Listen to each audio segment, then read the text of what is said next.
Shalom, peuple de Dieu. Je suis la sœur Sion, pour ceux qui me reconnaissent.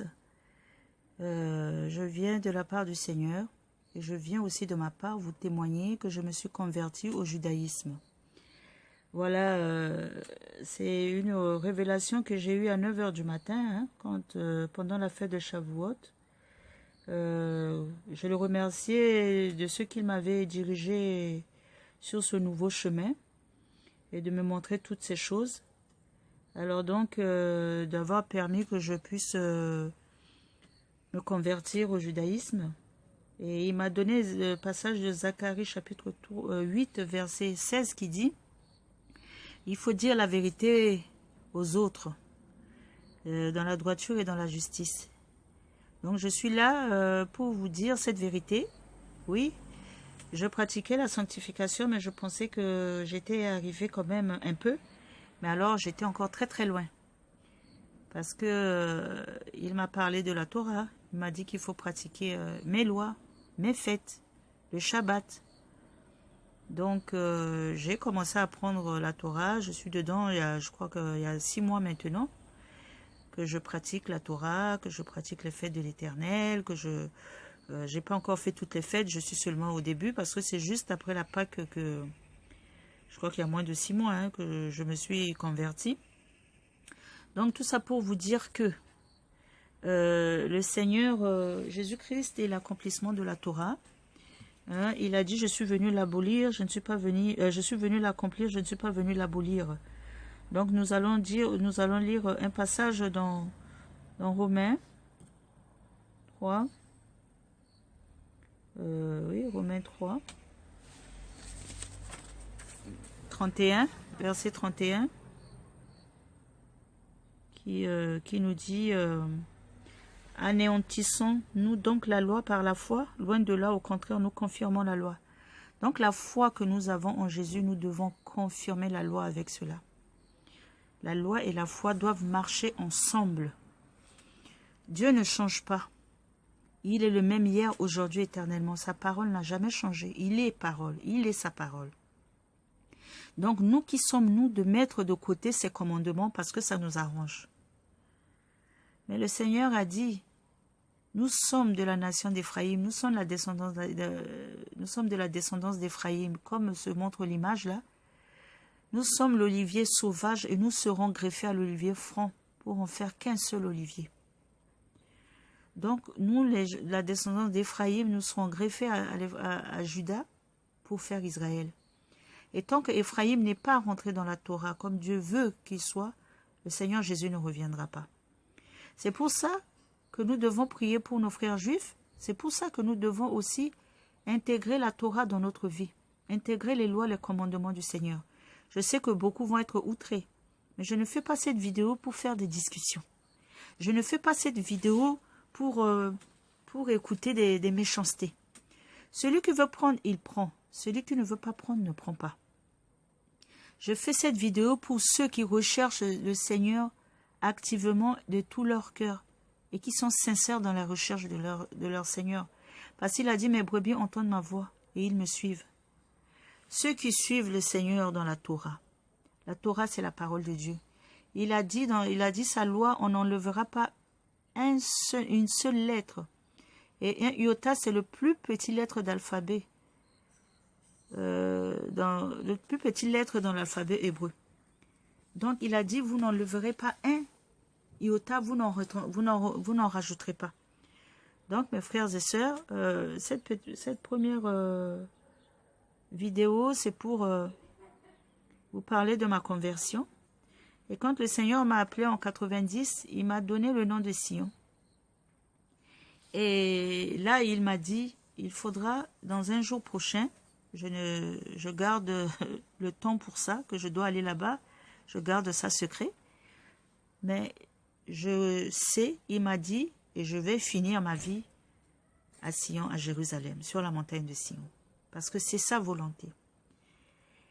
Et sa parole dit aussi que celui qui enseigne la Torah, celui qui enseigne la Torah sera appelé le plus grand dans son royaume. Je ne fais pas ça pour cette parole. Je fais ça parce que je l'aime. Et j'aime sa parole. Elohim veut que nous revenions à la Torah. Elohim veut que nous nous convertissons. Je sais que beaucoup se lèvent en ce moment. Beaucoup d'enfants de Dieu sont en train de se lever maintenant. Et gloire à Dieu, parce que sa parole se manifeste toujours. Sa parole ne reste jamais sans effet. Donc, nous sommes la descendance d'Abraham. Et il a fait des promesses à Abraham. Donc, je vais vous donner rapidement quelques versets de ces promesses, si vous voulez bien lire. Donc, Genèse 12, verset 2. Genèse 12, verset 2. Genèse 17, verset 6. 13, verset 16. Genèse 17, verset 4 à 5. Josué 1, verset 3 à 9. Genèse 13, verset 14 à 15. Et verset 16, et chapitre 16 aussi de Genèse, chapitre 17, s'il vous plaît. Il l'a béni. Genèse 12, verset 3. Il a fait de lui une grande nation. Genèse 12, verset 2. Il a donné sa postérité à un pays spécifique. Genèse 12, verset 7. Dieu nous a donné un pays spécifique. Ça veut dire que nous devons être dans ce pays-là. Il a fait une alliance perpétuelle avec Abraham. Il a fait des promesses à sa descendance. Genèse 17, verset 7 à 19. Donc notre bénédiction vient des Juifs de chair. C'est pour ça que nous devons faire un avec eux et non les rejeter. La nouvelle alliance en Jésus-Christ renouvelle la Torah. Donc Jésus est venu renouveler la Torah. Il est venu l'accomplir. Il est venu le mettre au goût du jour. Lui-même, il observait le Shabbat. Mais dites-moi, dans quelle Bible... Dans quel passage dans la Bible qu'il faut dire que c'est le dimanche qu'on doit se réunir? Qui vous a dit que c'est le dimanche? Hein? Mais par contre, il est dit, parce que Enoch était le prophète que Dieu a choisi pour lui donner le calendrier. Dans le calendrier que Enoch a donné, le Shabbat tombe un samedi, le 7e jour, le jour du repos que nous devons sanctifier, qui est le 4e commandement de Dieu que nous devons observer. Et beaucoup de chrétiens passent à côté de cela. Beaucoup de chrétiens. Mais le Seigneur nous aime. Le Seigneur ne veut pas que nous nous perdions. Il veut que nous venions dans sa nation. S'il est juif, nous devons être juifs. Ou nous disons que nous sommes enfants de Dieu. Mais quand tu es enfant de quelqu'un, tu as la nationalité de cette personne. Hein? Tu ne peux pas être camerounais et dire que tu es français. Non. Si ton père est français, toi aussi tu es français. Même si tu es camerounais noir, si ton père est français, on te fera des papiers, tu deviendras un français noir. Ce qui est tout à fait normal. Tu ne peux pas être un vrai camerounais et avoir un père français. Tu auras automatiquement la nationalité qui fera de toi un français. Mais de peau noire. Mais tu es français quand même. Et tu as droit à rester sur le sol français. Tu dois vivre sur le... tu es chez toi sur le sol français. Et c'est sur le sol français que se trouvera ton père. Donc c'est ça. On a un Dieu qui est juif. Donc nous sommes juifs. D'ailleurs, nous allons, dans la progression de cet enseignement, nous allons voir les tribus, nous allons voir les descendances, nous allons voir comment la totalité des nations se sont dispersées. Nous allons voir comment nous devons nous rassembler. Donc ça, cette première vidéo, c'est juste pour vous dire que, et vous confirmer que toutes les personnes, tous les chrétiens messianiques ne sont pas dans l'erreur. Tous les chrétiens messianiques ont raison. Ils sont dans la vérité de Dieu. Dieu les a vraiment appelés à être des vrais enfants de Dieu, à être des juifs. Il n'y a pas de honte à vouloir vivre et avoir les habitudes, le comportement d'une personne qu'on appelle son père. Parce que ton père, quand il te met au monde, il t'éduque, il te donne ses habitudes. Tu mangeras comme il te donnera l'habitude de sa façon de manger, de sa façon de s'habiller et de tout ce qu'il fait. Tout ce qu'il a, il va te le communiquer. Et c'est comme ça qu'on dira que ça, c'est le fils de telle personne. Un père qui prend soin de son enfant, lui montre comment manger, comment s'habiller, quel endroit il faut aller, qu'est-ce qu'il faut faire. Et c'est ce que le Seigneur veut faire avec nous. C'est ce que le Seigneur va faire avec nous, qui voulons nous lever pour faire sa volonté. Nous devons manger comme il nous demande de manger. Laisser les choses impures de côté, manger les choses pures. Hein? Faire ses fêtes et laisser les fêtes du monde, les anniversaires, les bonnes années, les Saint-Valentin, les Noël, les Pâques avec les œufs, toutes ces fêtes païennes. Nous devons les laisser. Et nous devons faire les fêtes de l'Éternel. Parce que c'est ce que le Seigneur nous demande de faire. Nous devons observer ces fêtes. Nous devons observer le Shabbat qui est le 4e commandement. C'est bien, hein? Quand vous appliquez, quand on applique les autres commandements, tu ne tueras point, tu ne voleras point, tu ne mentiras point, tu ne porteras pas de faux jugements contre ton prochain, tu honoreras ton père et ta mère, ainsi de suite. Mais tu sanctifieras le sabbat. Le Shabbat, personne ne sanctifie le Shabbat. Dans l'église du christianisme que je vois, les chrétiens sanctifient le dimanche, hein, ils ne sanctifient pas le Shabbat. Hein. Et ça, c'est un grand péché, c'est une abomination devant le Seigneur. Il faut sanctifier le Shabbat. Le Seigneur demande que nous sanctifions le Shabbat, que cela soit un délice pour nous, le Shabbat. Donc, je suis venue, demain, je ferai une autre vidéo. On va commencer à rentrer vraiment dans le vif du sujet. Pour moi, aujourd'hui, c'était mon témoignage hein, que je donne. J'ai même fait un rêve. Hein, et dans ce rêve, on m'avait mis j'avais le menorah devant moi, qui est le chandelier avec les 7 branches. Et j'ai vu la main de Satan avec des griffes qui cherchaient à me ravir cette menorah-là. Et il n'a pas pu. Il a été évacué dans le rêve. Donc, ça fait que je me suis dit oui. Pourquoi j'ai vu ce rêve? Ça veut dire que le diable ne veut pas que nous puissions avoir la Torah dans notre vie. Le diable ne veut pas que nous puissions appliquer les lois et les fêtes de l'Éternel. C'est pour ça qu'il cherchait à me ravir ce chandelier. Le chandelier, c'est la présence de Dieu, c'est la lumière de Dieu dans notre vie. Donc, mes frères et sœurs, ne nous laissons pas, ne suivons pas bêtement la foule, hein, tout le monde. Chacun est appelé, notre salut à nous tous est personnel. Mais quand quelque chose t'interpelle, cherche ça avec ton Dieu. Regarde à ton Dieu, regarde les vérités. Hein? Parce que Dieu a dit, je ne change pas. S'il dit que je ne change pas, je suis le même hier, aujourd'hui, éternellement, donc sa parole ne change pas.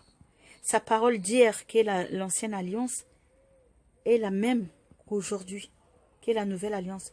Parce qu'il a dit, la parole de Dieu, la parole s'est faite chair. C'est sa parole, c'est Jésus. Donc, il ne peut pas être contre sa parole. Il ne peut pas être contre les interdictions qu'il avait données. Hein? Quand on dit que c'est tout ce qui rentre dans l'homme qui le souille, et ce n'est pas ce qui sort qui le souille, non. Mais vous avez mal compris ce passage-là. Hein? Ça, Dieu voulait montrer à Pierre que pourquoi il refuse d'aller vers les païens. Hein? Que lui, il déclare, tout ce qu'il déclare pur, Pierre doit le faire. Donc même s'il déclare un païen pur, Pierre doit aller vers ces païens-là. Et je vous dis une chose, Dieu ne sanctifie des repas qui sont déjà déclarés purs.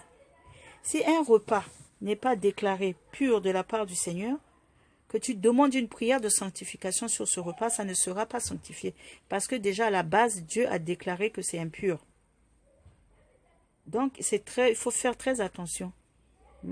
Tout ce que le porc, les crevettes, les gambas,